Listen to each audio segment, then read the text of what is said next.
Welcome to BearHunter.tv. I'm your host, Zane Daggett. This episode will be talking about baiting for your bear.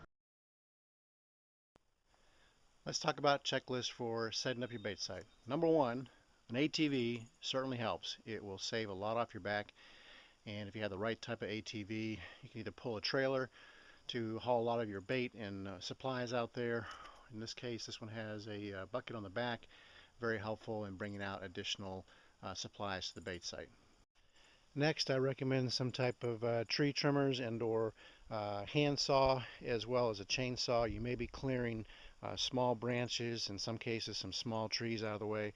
So a chainsaw and branch trimmers is very helpful.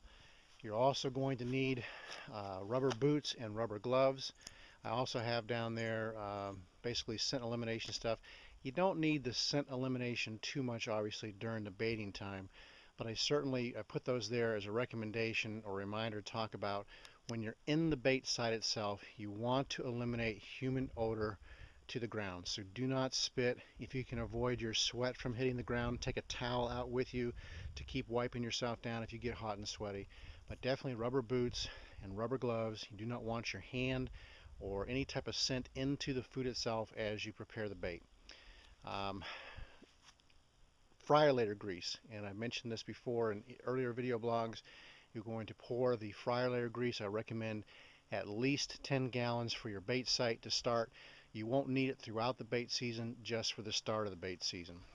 Next we have basically scent bombs. In this case, skunk bombs we'll be using. We'll hang the various skunk bombs. I usually just do one. I have two pictured here. We'll hang one from a tree, about 25 yards or so from the site. This can be used to attract the bear. There's something in the scent itself, but beware, it will also attract dogs. You might want your basic insect repellent to spray on you. As you're getting the bait site, you will have lots of deer fly and or other bugs annoying you as you're trying to set your bait site. Next is a 50-50 mix of cooking oil and anise oil. You're going to spray down various rags on the site. I don't have it pictured here, but if you have several rags you can tie to trees, you'll soak those rags each time you go into the bait site with the anise cooking oil mixture. If you haven't already hung your tree stand, you're going to want your tree stand with climbing sticks or strap-ons or climbing pegs. It's up to you what you prefer. And I also recommend a ratchet type tie down that makes a tree stand that much more secure up in the tree. Another thing that's very helpful is a game sled. You can haul large amounts of your bait out in the sled itself and other supplies. Obviously this one's pretty torn up from being dragged on the ground so much with the ATV, but it's very effective.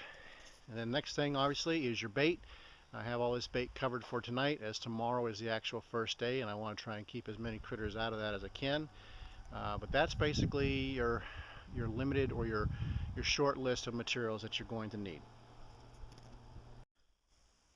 Okay, these are the actual barrels I'll be baiting in.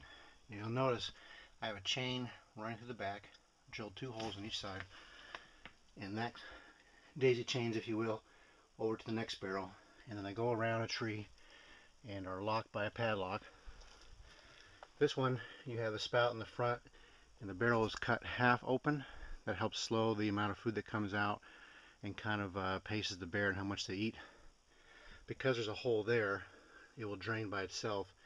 This one here, I drilled several holes through the lip of it in the front, so if any water does get in there, that it will seep out and slowly drain.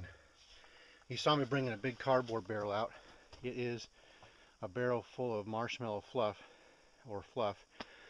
I'm not sure if you can get your hands on this or not, but the nice thing about this is it's going to now slowly ooze out over the course of the next several days, and it will saturate this entire ground in front in white. The bear come in, they walk in it, they track it back to the woods, it attracts other bear back to the site. Same thing with the grease. When we pour the grease on, the grease is really there to get all over them and track it back through the woods. Those are some of the key essential parts in getting as many bear to your site as possible. I have an auxiliary barrel over here. I'm going to leave it empty for now. Same thing though, I have it chained and it will drain on its own. If for some reason I'm running low or I'm able to get a load of apples or something, I'll dump them in there later on in the season.